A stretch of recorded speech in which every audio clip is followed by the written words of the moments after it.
¿Les han hablado alguna vez del caso de Ginette Bedoya, que ocurrió durante los principios de los 2000 con los paramilitares? ¿Qué tiene que ver la Corte Interamericana de Derechos y qué tiene que ver el Estado colombiano con todo esto? Laura y yo les vamos a hablar entonces de lo que ocurrió en este caso en la sentencia del 26 de agosto de 2011, el caso de Ginette Bedoya contra el Estado colombiano.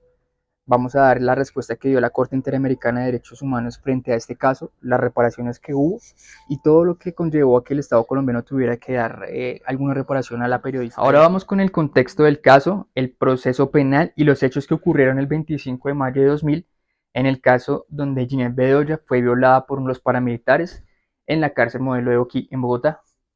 El 26 de agosto de 2021, la Corte Interamericana de Derechos Humanos dictó una sentencia mediante la cual declaró la responsabilidad internacional del Estado de Colombia por la violación de los derechos a la integridad personal, libertad personal, honra y dignidad y libertad de pensamiento y expresión en perjuicio de la periodista Ginette Bedoya Lima como resultado de los hechos ocurridos el 25 de mayo de 2000, cuando la señora Bedoya fue interceptada y secuestrada a las puertas de la cárcel La Modelo por paramilitares y sometida durante aproximadamente 10 horas que duró dicho secuestro a un trato vejatorio y extremadamente violento, durante el cual sufrió graves agresiones verbales y físicas, dentro de las que se incluye una violación sexual por parte de varios de sus secuestradores. Asimismo, se declaró la responsabilidad internacional del Estado por la violación de los derechos a las garantías judiciales, la protección judicial e igualdad ante la ley, por falta de la debida diligencia en las investigaciones realizadas sobre dichos hechos, el carácter discriminatorio en razón de género de dichas investigaciones y la violación del plazo razonable.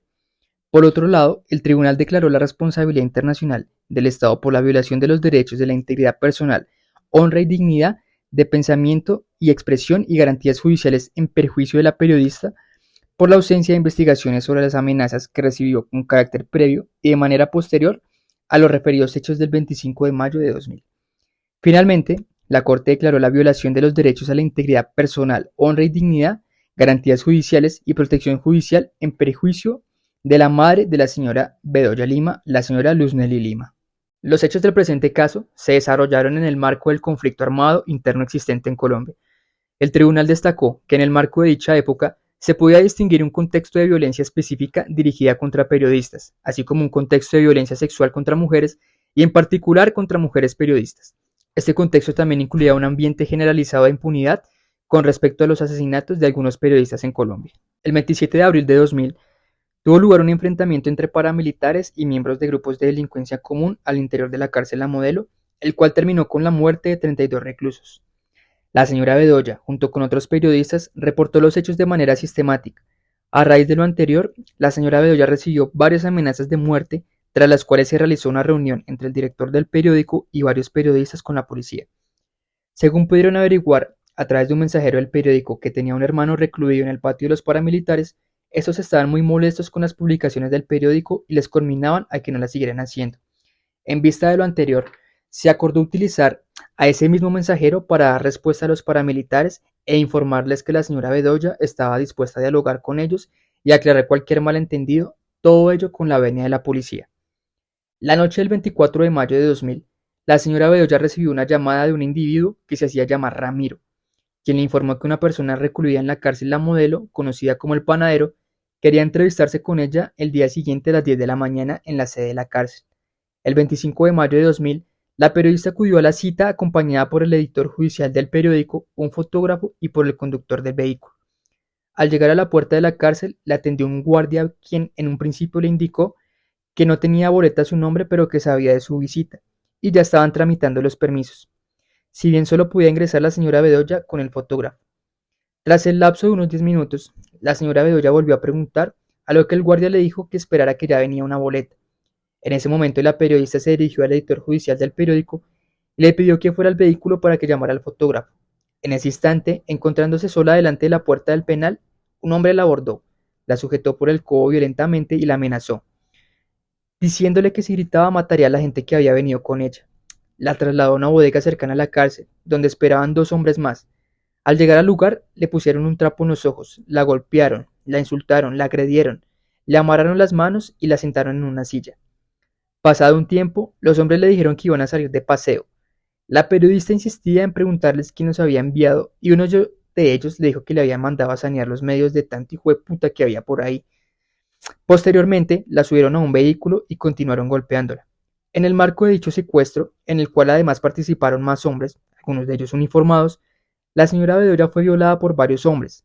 En medio de dichos actos de violencia, uno de los secuestradores le dijo, mientras le apuntaba con una pistola, pero esas hijueputas que tienen el país vuelto mierda, por culpa de ustedes es que este país está así, y que les iban a escarmentar para que no sigan huevoneando y se tiren el país. Tras varias horas cuando ya había anochecido, fue abandonada en un lado de la carretera a Villavicencio. En total la señora Bedoya estuvo aproximadamente unas 10 horas secuestrada.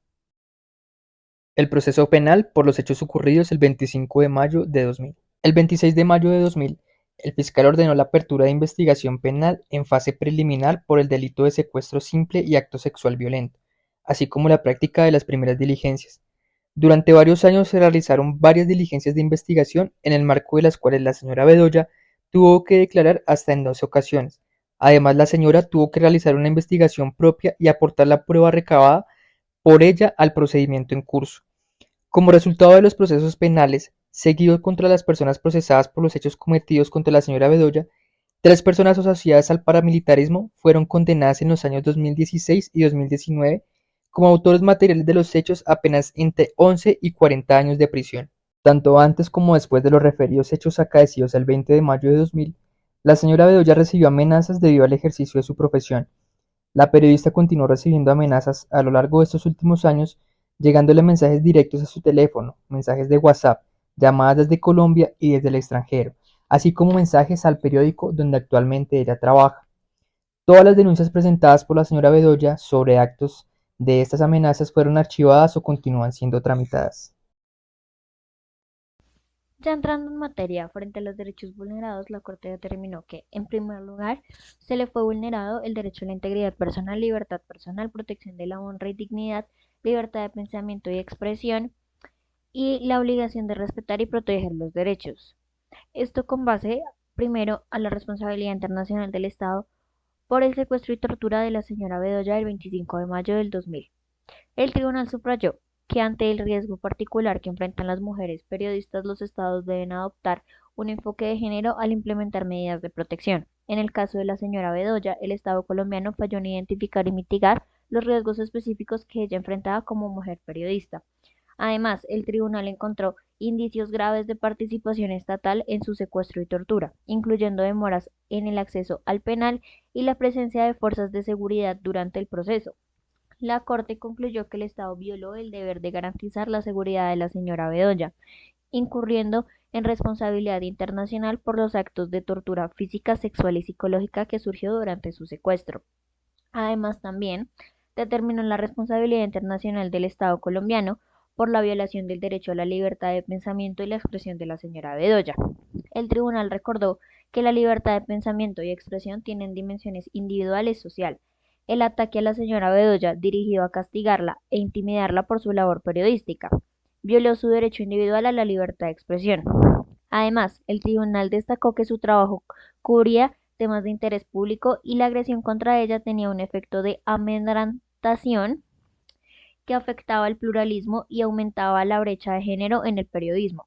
La Corte concluyó que Colombia violó la obligación de respetar y garantizar el derecho a la libertad de pensamiento y expresión de la señora Bedoya, según el artículo 13 de la Convención Americana.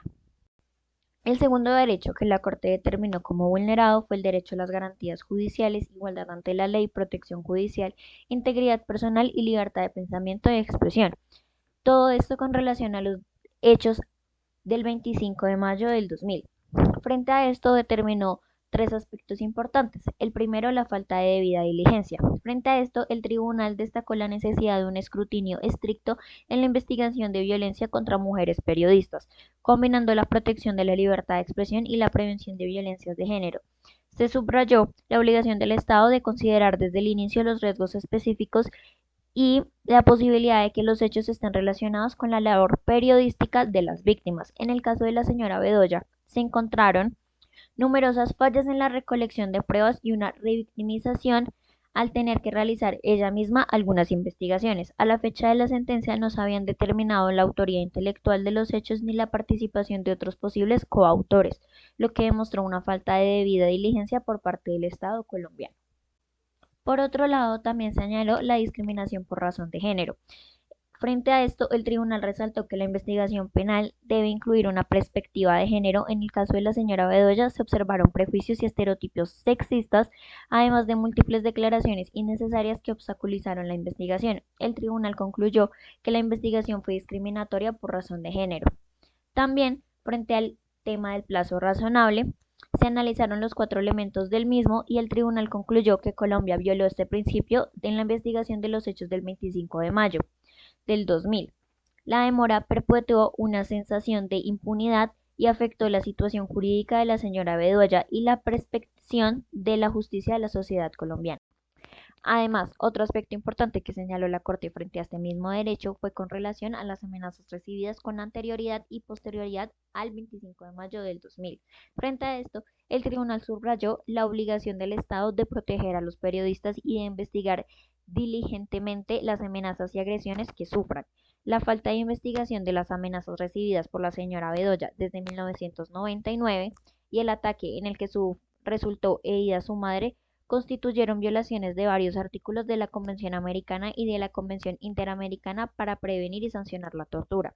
El Estado de Colombia reconoció parcialmente su responsabilidad en estas violaciones. Por otra parte, frente al derecho a la integridad personal de Luz Nelly Lima, madre Ginette Bedoya Lima, destacó el impacto diferenciado de la violencia sexual y las amenazas sufridas por Luz Nelly Lima, madre de Ginette Bedoya Lima, subrayando la necesidad de un análisis desde una perspectiva de género. Según la perita Clara Sandoval, las madres de víctimas de violencia sexual experimentan un daño emocional amplificado, enfrentan el estigma y la revictimización y temen la recurrencia de la violencia. El tribunal concluyó que debido a los hechos de violencia contra su hija y su continuo acompañamiento en la búsqueda de justicia, Luz Nelly Lima ha sufrido y sigue sufriendo un profundo sufrimiento y angustia, afectando su integridad psíquica y moral. Esto constituye una violación del artículo 5.1 de la Convención Americana con relación al artículo primero. Como último y como medidas de reparación, la Corte determinó que la sentencia es una forma de reparación y adicionalmente ordenó al Estado colombiano la investigación y sanciones de los diferentes autores, tanto materiales e intelectuales, del ataque que sufrió el 25 de mayo del 2000, además de las amenazas que recibió antes y después de esta fecha y el ataque que recibió el 27 de mayo de 1990. Por otro lado, también pidió la publicación de la sentencia, por lo menos el resumen oficial, en un diario oficial y además que la sentencia se encontrara completa en la página del Estado. Por otro lado, como parte de las reparaciones, se pidió la transmisión del programa No es hora de callar. También se pidió la capacitación y sensibilización de los diferentes actores de la fuerza pública para que así puedan ellos proteger y garantizar que no se cometan este tipo de violaciones a mujeres periodistas. También se pidió al Estado colombiano que dentro del Centro de Memoria y Dignificación haya un espacio especializado para dignificar y evidenciar la violencia de género que sufrieron muchas mujeres durante el conflicto armado, sobre todo las mujeres periodistas. Por otro lado, se pidió un sistema de recopilación de datos en el cual se tenga la información de cuáles han sido las violaciones y cuáles han sido los actores de este tipo de violaciones hacia las mujeres y sobre todo hacia las mujeres periodistas. Se pidió, por otro lado, un fondo de mujeres periodistas en el cual se financia este tipo de campañas para la prevención, protección y asistencia de estas mujeres. Y por último, se le pidió al Estado colombiano el pago de las compensaciones de las mismas.